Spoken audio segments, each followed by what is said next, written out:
Welcome to the Sustainable Success Show, where we share real-world ideas, strategies, and systems to help you build success that lasts in business and life. Each episode delivers practical insights you can apply immediately without burnout, chaos, or short-term fixes that don't scale. At the foundation is emotional intelligence and effective communication, how you lead yourself and how you connect with others across personalities, generations, and cultures, because that's where trust, engagement, and performance are created. I'm Christopher Salem, your host, and this is where sustainable success becomes your competitive advantage. Hi, welcome to the Sustainable Success Show. My name is Chris Salem. Hope everyone is having a great week. Again, we hope that you are tuning in each and every Friday here at 12 noon East Coast time, 9 a.m. Pacific Standard Time. Again, we have a subject matter expert every week sharing their words of wisdom and insights to help elevate you and your business to the next level. If you'd like to see future content on a show here at Sustainable Success, feel free to reach out to our team here at chris@sustainablesuccess.net. We also encourage you, if you are new to our show, to follow us on YouTube at Christopher R. Salem. So now we have a video format, which we started back in January of this year. So that is brand new. And also you can follow us on Apple, Spotify, iHeart, and Amazon Music. So whatever you prefer, we encourage you to subscribe to any of those distribution channels that you can hear this show each and every week. And in addition, you could also find us on Facebook at Sustainable Success 2017. This show has been around for almost 9 years. Yep, 9 years. And we started our new format back in January of this year. Today's show is being brought to you today by Alumni Direct. Alumni Direct is a social media community platform dedicated to bringing alumni together from all different generational types and an opportunity to meet new people for the first time. Now, it is a membership program taking out all the noise out of social media. You get to generate genuine and authentic relationships with the people you choose to interact with. So feel free to check them out again, alumnidirect.com. Well, we got a great show for you today. We are going to be talking about transforming performance management.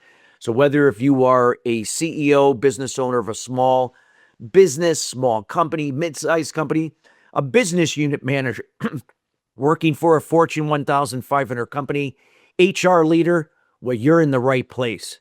We're going to be talking today with Ken Somers. Ken brings over 40 years of experience as an HR practitioner and executive leader and serves every client at the highest level.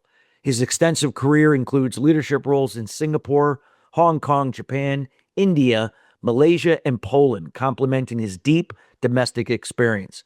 This broad international perspective allows him to offer insightful and pragmatic solutions tailored to your specific requirements.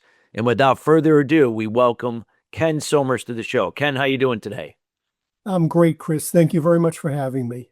It is a pleasure to have you here. And so, Ken, let's talk. You have a lot of experience, as an HR leader, an expert in this particular area in transforming performance management.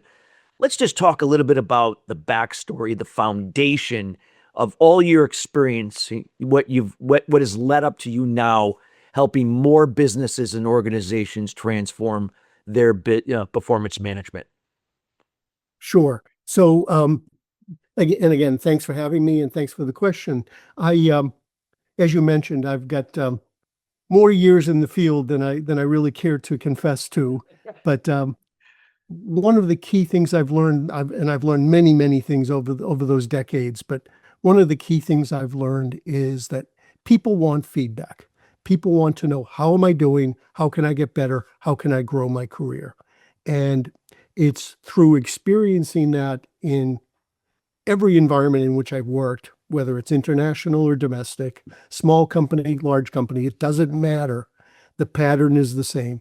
People want to know, how am I doing? And my experience has taught me that our traditional approach to performance management really just isn't filling the need. And it's particularly true in the environment we're in now, where we have multiple generations in the workforce, 4 or 5, depending upon how you want to count. And particularly among our younger employees, their need for feedback, their need for guidance, pardon me, their need for development is more profound, more critical than any generation preceding it. Wow. You know, if I contrast baby boomers like myself to the Generation Z folks, you know, baby boomers, you came in, you were told to do a job, you asked questions as you needed it, but you were pretty self-reliant because that's the way we were brought up. We're managing a very different generation in the workforce now, which requires a lot more proactivity from leaders, managers, and there are implications for the role of the manager that I think are profound.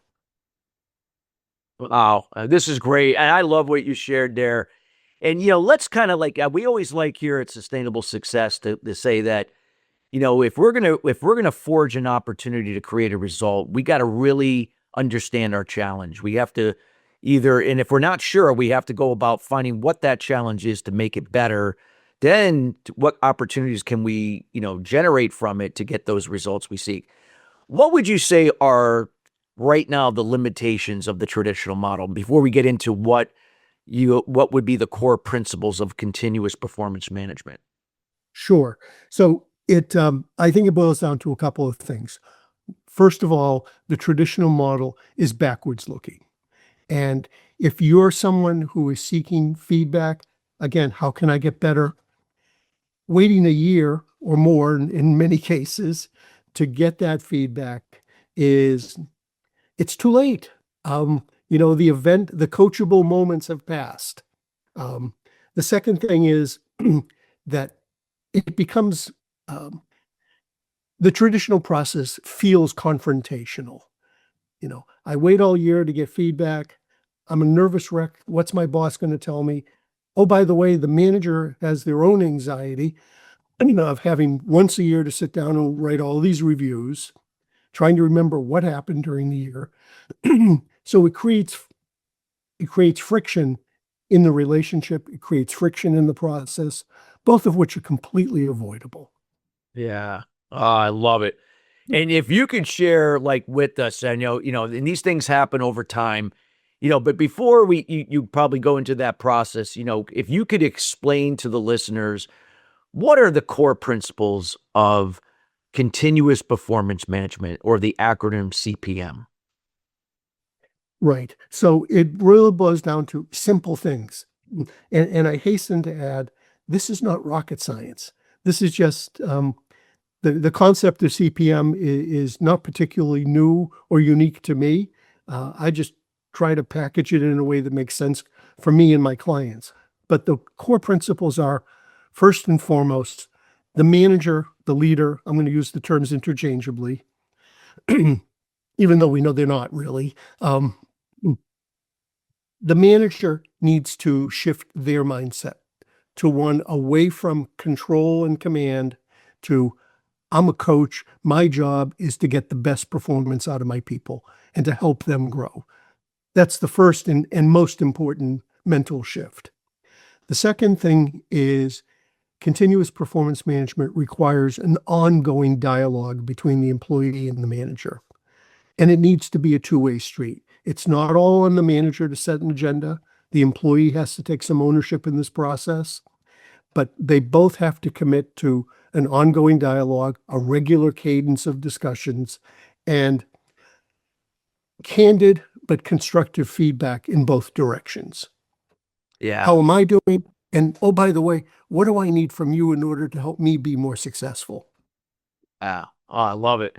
And what would be like, if we're looking at what you just shared, with this, like what would be like some of the things that, organizations can do to start implementing these principles? Like, or is it using strategic goal setting frameworks and, and anything you want to share into those insights? And, and of course, in interjecting the importance of objectivity and having accountability. Sure. So, look, this does not have to be tricky to implement. And you can start at a very basic level of using, I think most of your listeners have probably heard the expression SMART goals. Yes. SMART is an acronym that stands for specific, measurable, achievable, relevant and time bound. And we could have a whole discussion about how to write SMART goals, but SMART goals are the fundamental approach to establishing what does the employee need to do, when do they need to do it, and what does success look like. In implementing the CPM approach, the big thing is, instead of the manager saying, "Here are your goals, Ken," there's a conversation. "Ken, here's what I think you need to achieve in the coming year. Let's talk about how we're going to get there. Do you agree? How do we adjust that? How do we achieve mutual success?" So that's, the opening dialogue about establishing objectives. The second thing is a commitment to that series of follow-up conversations. It doesn't need to be every week. At the risk of muddying the water here, I want to briefly introduce the concept of situational leadership. Basically, if you've got your goals established and you've got someone who's task relevant, mature at this particular activity, they're pretty sophisticated, they know what they're doing, you're going to manage that element of their performance differently than you would if someone is brand new to the job or has a new assignment that they've never done before, where you have to exercise more guidance and coaching. So I want to layer that in because I think it's an important distinction for people to be aware of. But it's really, let's collaboratively set your goals. Let's have conversations on a regular basis. Let's share feedback in both directions and basically form a partnership that leads to our shared success. There's going to have to be a lot of change management, a lot of communications.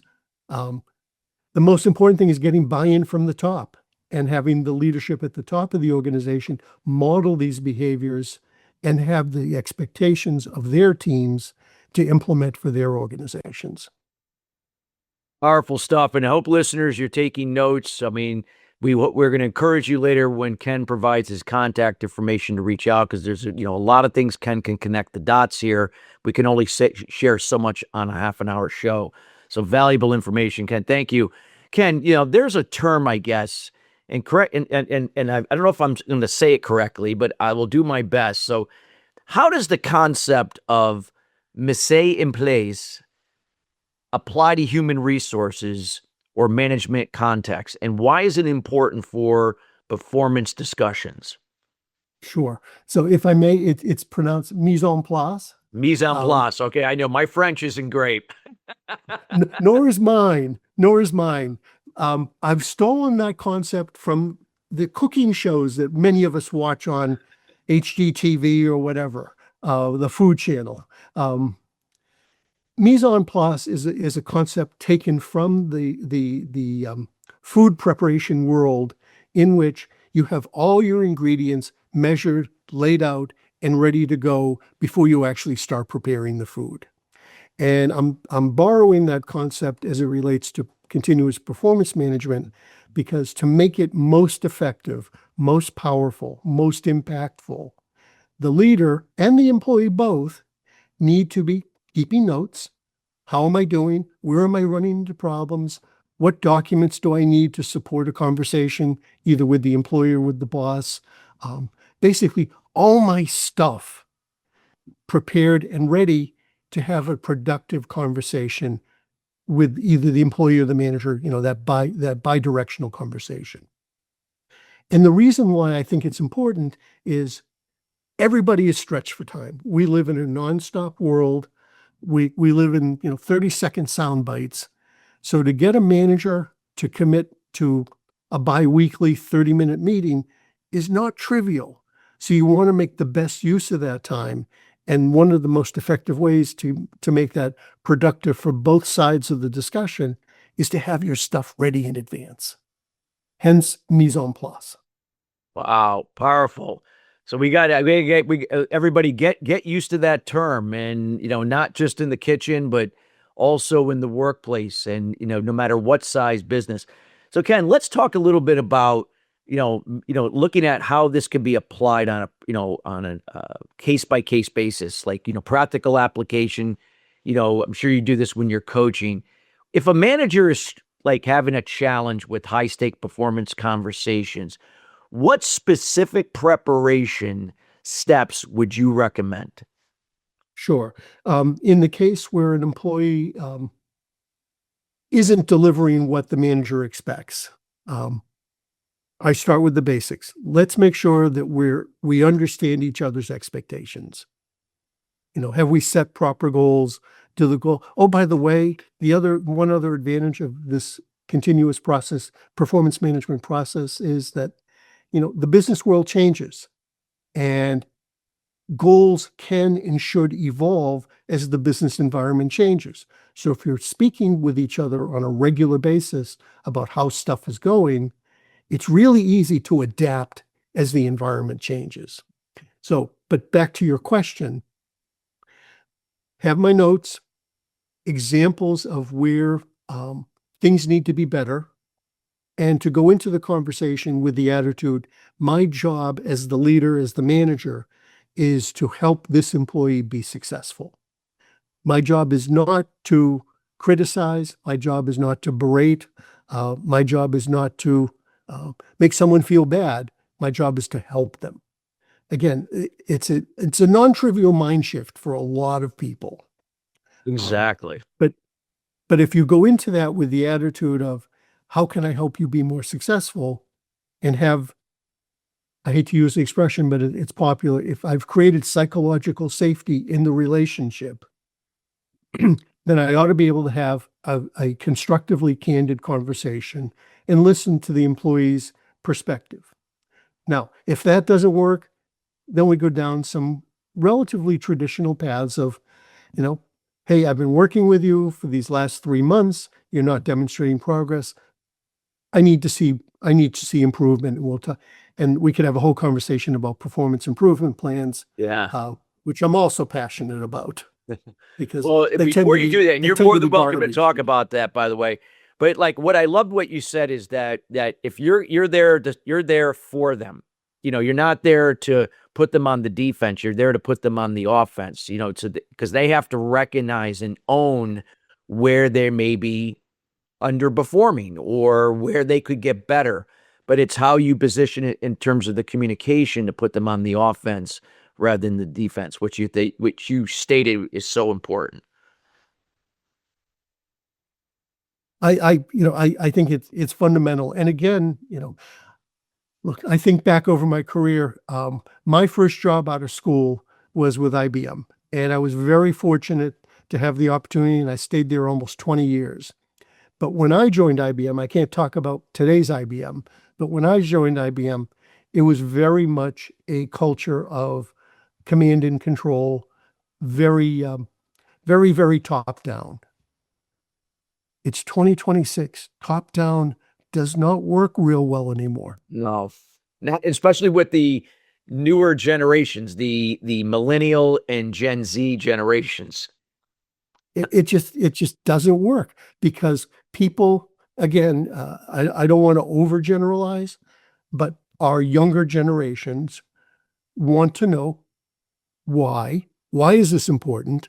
How does my job connect to the greater organization? And give me context.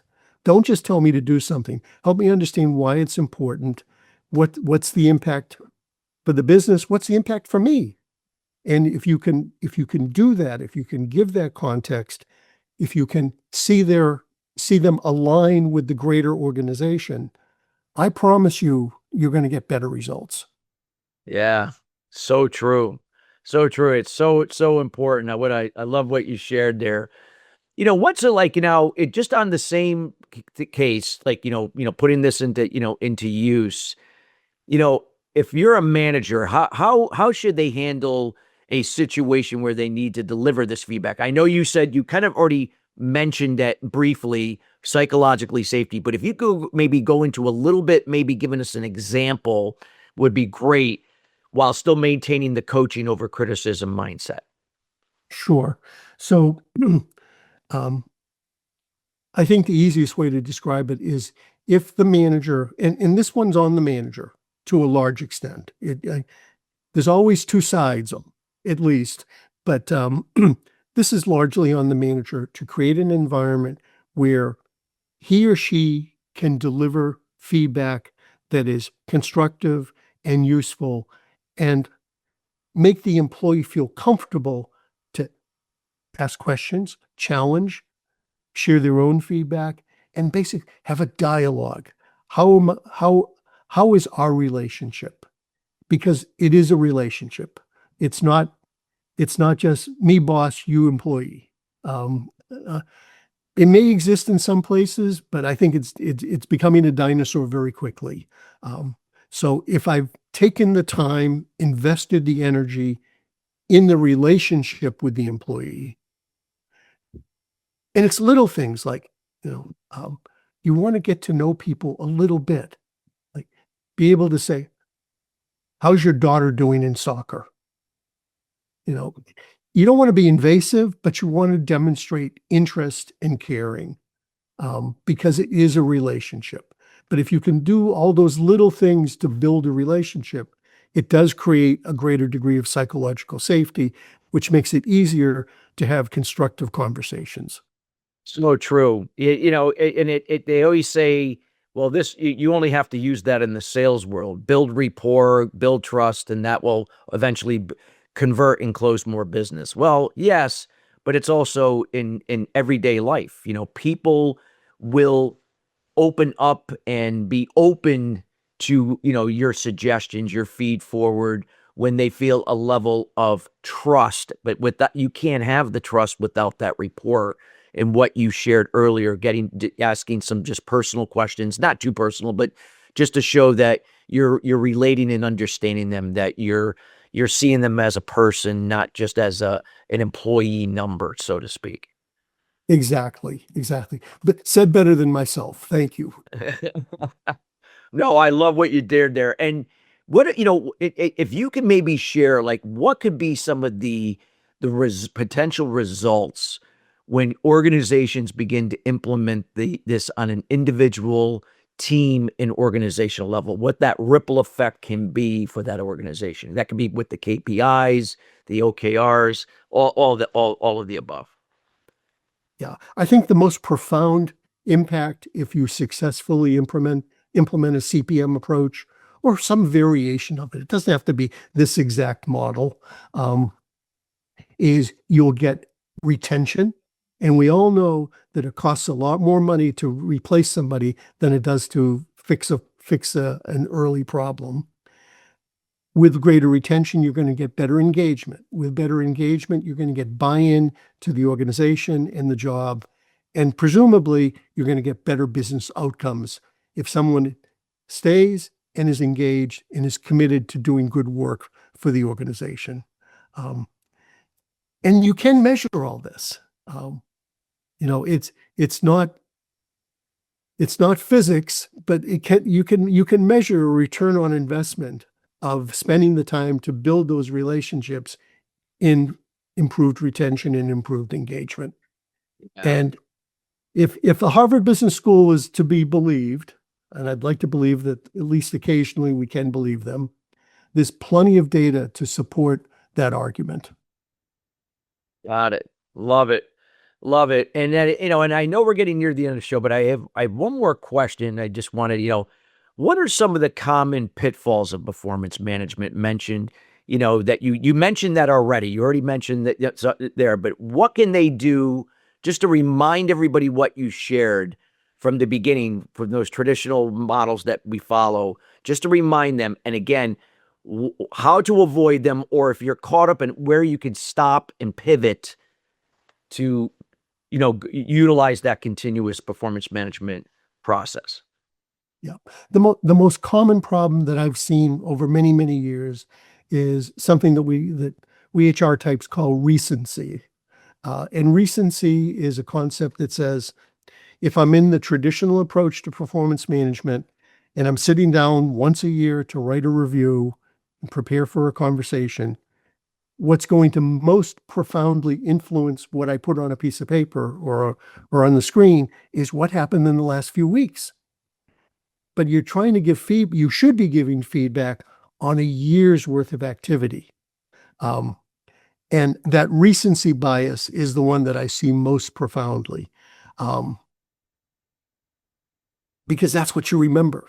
Yeah. Because you haven't been having a conversation all year. Another one is rater bias. We tend to rate people who are more like us more highly than we rate people who are perhaps different from us, have a different style.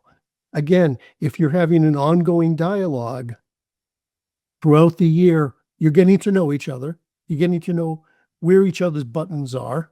And I find that if you're having those dialogues, the rater that bias towards people who are like me evaporates, because I may not be like you, but you know me now, and you know how I operate, and you can diffuse that similarity bias.